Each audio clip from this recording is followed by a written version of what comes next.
आज हम लोग पढ़ेंगे ग्रंथियां किसे कहते हैं, यानी ग्लैंड। मनुष्य में जो वृद्धि होता है, बढ़ता है, मनुष्य मोटापा होता है, सभी ग्रंथि के कारण ही सब होता है। इस ग्रंथि में मनुष्य के शरीर में बहुत से परिवर्तन होता है। यह मानव शरीर में 3 प्रकार की ग्रंथियां पाई जाती है। मानव शरीर में कितने तरह ग्रंथियां पाई जाती है? 3 तरह के, क्योंकि सब हार्मोन सब काम नहीं कर सकता है। हड्डी को बढ़ाना होगा तो अलग हार्मोन काम करता है, और मांसपेशी को बढ़ाना होगा तो अलग हार्मोन करता है, यानी सभी हार्मोन का अलग अलग कार्य होता रहता है।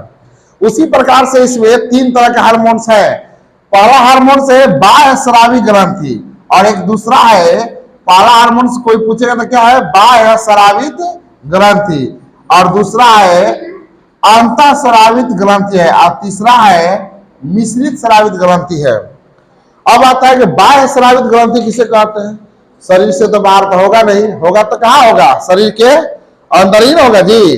तो शरीर के अंदर ही ग्रंथि रहता है, लेकिन वो होता क्या कि थैली अलग होता है, और वहां से पाइप द्वारा आकर ब्लड में मिलाया जाता है, या भोज्य पदार्थों में मिलाया जाता है, जो अपना काम करने के लिए काम करना शुरू करता है।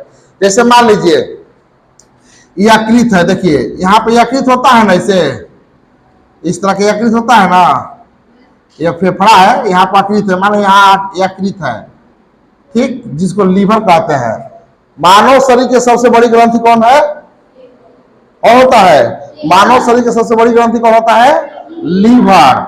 लीवर, इसको लीवर बोलते हैं अंग्रेजी में, ठीक ना। इसको यकृत बोलते हैं हिंदी में, यकृत, इसे हम लोग यकृत बोलते हैं।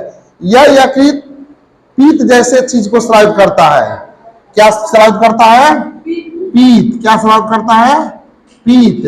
पीत जो होता है एक हरा रंग का क्षारीय पदार्थ होता है, बड़ा बेकार लगता है। अगर शरीर में जब बढ़ जाता है ना इसका मात्रा ज्यादा, तो पियरिया लोग खड़ा कर देता है। शरीर एकदम आम जैसा पाकल पाकल मलदहिया आम जैसा लगेगा, ठीक ना। एकदम शरीर पीला रंग, गोरे तो मत कुछ हल्दी जैसा दिखाई देगा। गोरा रंग का जो व्यक्ति होगा वो एकदम हरियर, और जो करिया रहेगा तो कैसे दिखाई देगा? उज्जर। कैसे दिखाई देगा? उज्जर में आंख एकदम पियर पियर हो जाएगा, ऐसा कटघरी को होता है।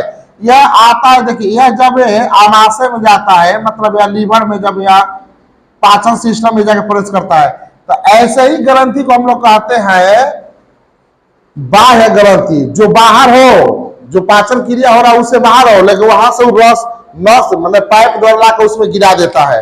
जैसे देखिए, तो उससे हम कहते हैं बाह्य ग्रंथि कहते हैं। बाह्य ग्रंथि में 2 तरह का, जैसे में श्वेत ग्रंथि, यकृत, ये दोनों बाह्य ग्रंथि है।